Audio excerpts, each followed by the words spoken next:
The Empire, Casselines. Zeno and Salerno learn that this Alejandra woman has only a couple hundred Jeanettes and scouts at her disposal. She's been invited to the table because she was a significant factor in this group forming in the first place. She claims to be affiliated with a northern mercenary company, Steelshod, that has been thwarting Terbjornsson since Cadia. Giancarlo Rossi's involvement also seems to be based on Alejandra and Steelshod, as he has some history with them, and Rossi has been funding the recruitment and outfitting of Ariste's Legio Serpens. Even Diaz's presence is owed to her in a fashion. Alejandra says that Steelshod did not send her after Terbjornsson specifically, but she saw Terbjornsson recruiting Spitalian mercs across the coast for his invasion in Terathia, and she knew she had to intervene. She was lucky enough to have a sizable war chest at her disposal, so she began raising her own small army. She reached out to Duke Diaz because some of her Steelshod companions had once spoken highly of him, let him know about Terbjornsson's apparent plan, and he raised his own army. Diaz would probably have come to Terathia's aid sooner or later, Ariste likewise, but in an odd way, Alejandra is the reason that all of these men are here, now, in this room, preparing to move north with all the troops they can muster.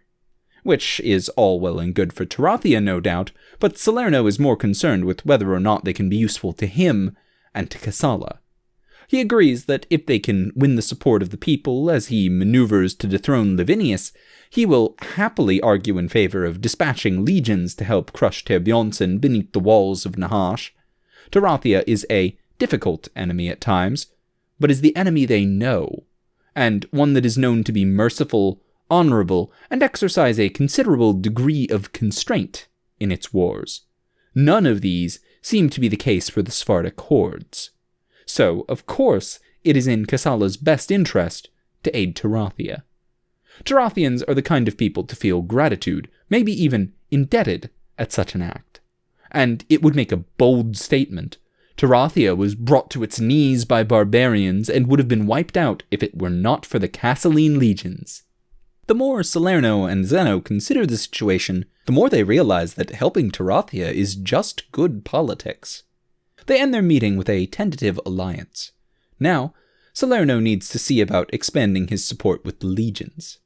Marcus Raucus, the first spear of the Hassadian Socii, reaches out to Zeno. Since their last conversation, he has learned new information about his legate's situation. It appears that his legate, Matteo Domitus, has a family in the capital. And his family has disappeared. Supposedly, Pontius Corvus, Lavinius's sorcerer, has taken them hostage. Probably held by some of the Hassadian warriors Pontius always keeps close at hand. Matteo dares not act against Lavinius with this hanging over him. Salerno is disappointed. This blatant extortion is so crass. He expected better of Lavinius, to be honest, and to use Hassadians? It gives him a shred of plausible deniability, of course, but they should be easier to find. Zeno begins dispatching men across the city to see if they can unearth the location of Matteo's hostage family. The time for Lavinius's state function arrives. He has requested all of the visiting legates to attend, so Salerno cannot refuse without forcing a confrontation he isn't ready for. He brings Zeno to the event as his second, along with his prefect Rucus Racondus Torthus, third in command structure of Salerno's region. The event is essentially a feast, or at least a large dinner party. Salerno and Lavinius greet one another briefly, exchange a few words, surface-level conversation. Lavinius subtly implies that he is interested in buying Salerno's loyalty. Salerno replies non-committally. Lavinius does not press the matter. Salerno notices that Decius Crispus, legate of the Third Legion, and one of the few men he had counted as an ally, is absent. Soon word spreads. Decius has supposedly stepped down from his post or been relieved of duty. It's unclear. The only thing they know for certain is that it's bullshit.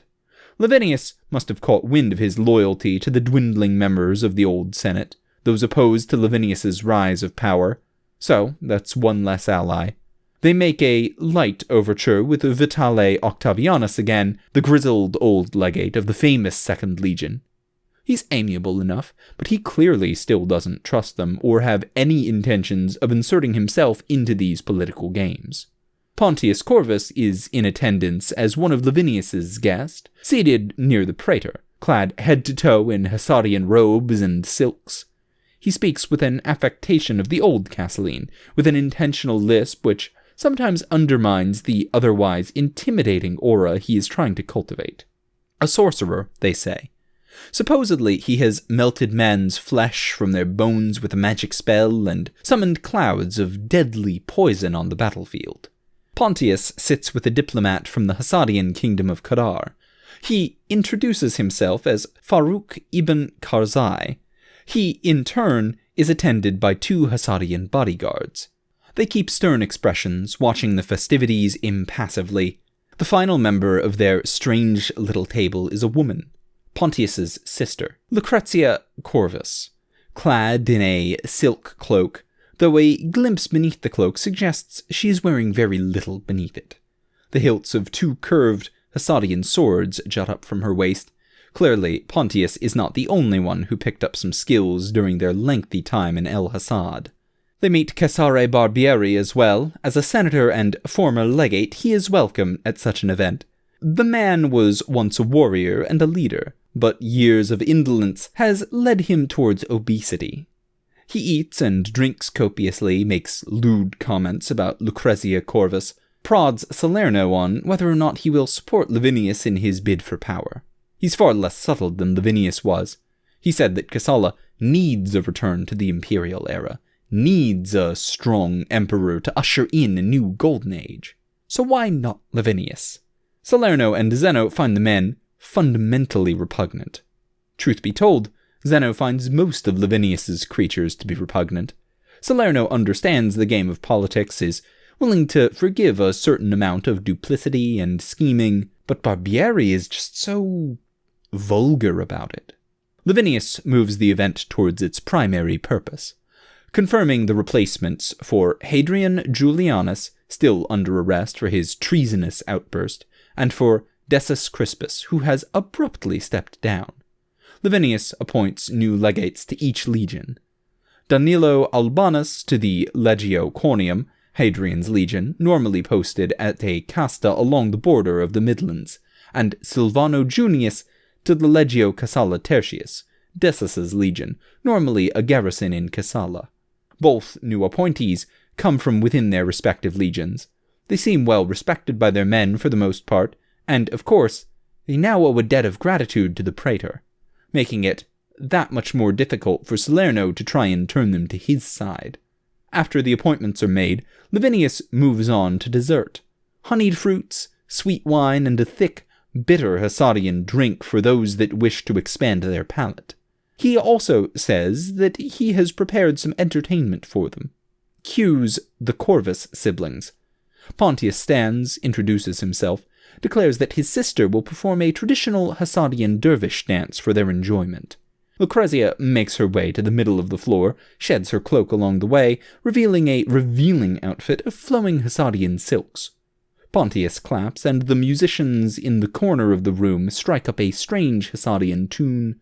Lucrezia begins dancing, each hand trailing ribbons of silk. Almost immediately, it's somewhat mesmerizing.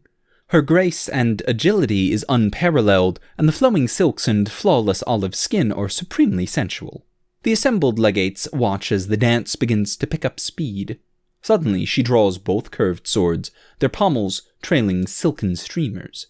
The dance gets even faster, and she whirls and gyrates to the tune while spinning the blades around her in intricate patterns. Zeno is as impressed as everyone, but he notices something some of the others might miss. The dance isn't just beautiful and artful, it's deadly. It isn't hard to imagine the woman surrounded by foes whirling in a similar fashion. With just a few tweaks to the speed and tempo of her movements, he suspects she could be weaving through a crowd, slicing throats and severing hamstrings with as much ease as she dances for the audience.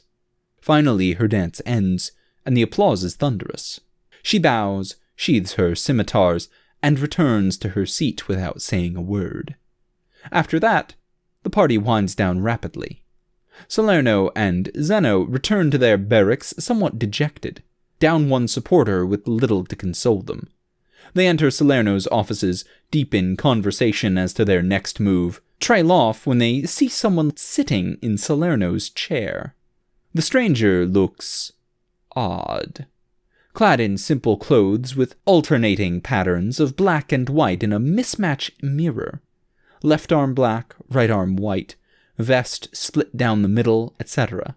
His face is obscured by a mask similarly split in half. One side dark, the facial features pulled into a frown, other half white in an exaggerated grin. "Hello," he says, sounding cheerful enough. A pause. Then Salerno sighs. "You are with the theater, then?" The fellow bows. "As you say, we understand you were inquiring after our services." "And I had understood that your group was a little more discreet," Salerno says. "Clandestine contracts through masks." The man shrugs. "Sometimes. For the simple contracts, of course, but when someone seeks the death of an emperor, well, that warrants a face-to-face meeting, does it not?" "Face-to-face?" Zeno asks mildly. The theater agent laughs. Zeno blinks in surprise as, for a moment, it looks as though both sides of the mask were pulled into a jovial smile. "Face-to-mask, then. I like you, Blondius Titus Zeno. You have a sharp tongue, and I'm fond of all things sharp." Salerno frowns. "This still seems very unusual.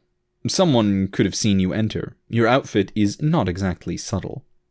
"Is it not? If someone saw me enter, I should say we would inquire after hiring them. My appearance is as I choose it to be."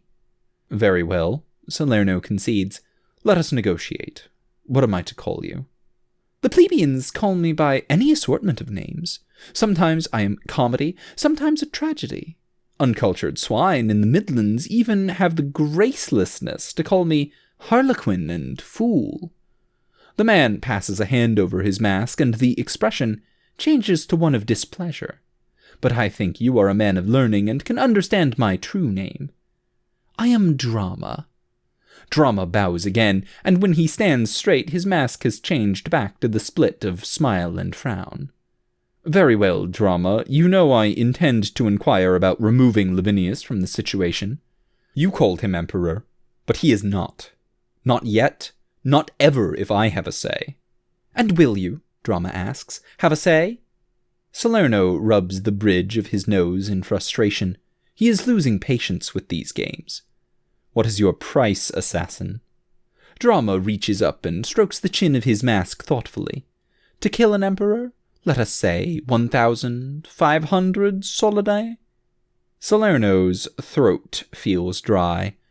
That's more than he hoped, but not entirely unexpected.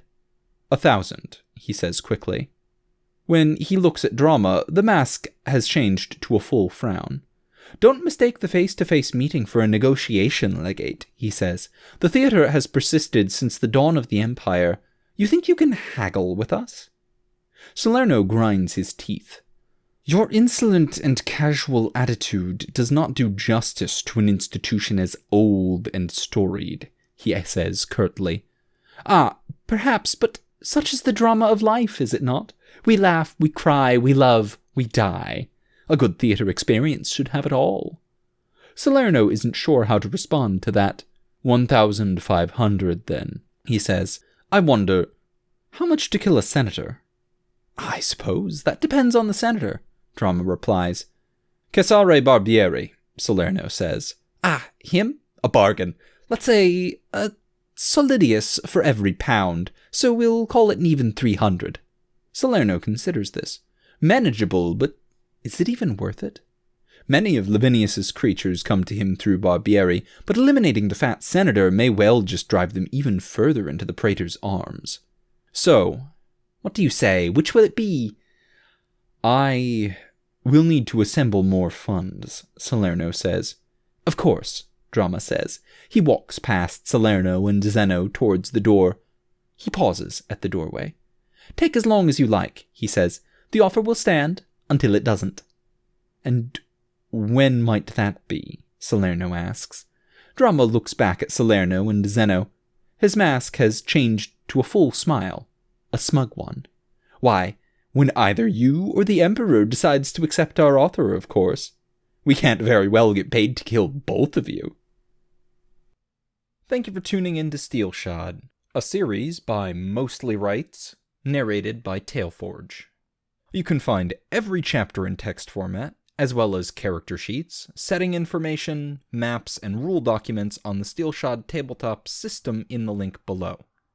If you'd like to support the channel, you can pop down to the description and use the Patreon link for recurring donations, the PayPal.me link for one-time donations, the Teespring link for shirts with the incredibly cool background art by Nobody, or use the DriveThruRPG affiliate link the next time you're looking to try a new system. If you'd like to support the author, you can find Steelshod merch on the MostlyRights.com store, or donate to the Mostly Rights Patreon, which are both linked on reddit.com/r/mostlyrights down below.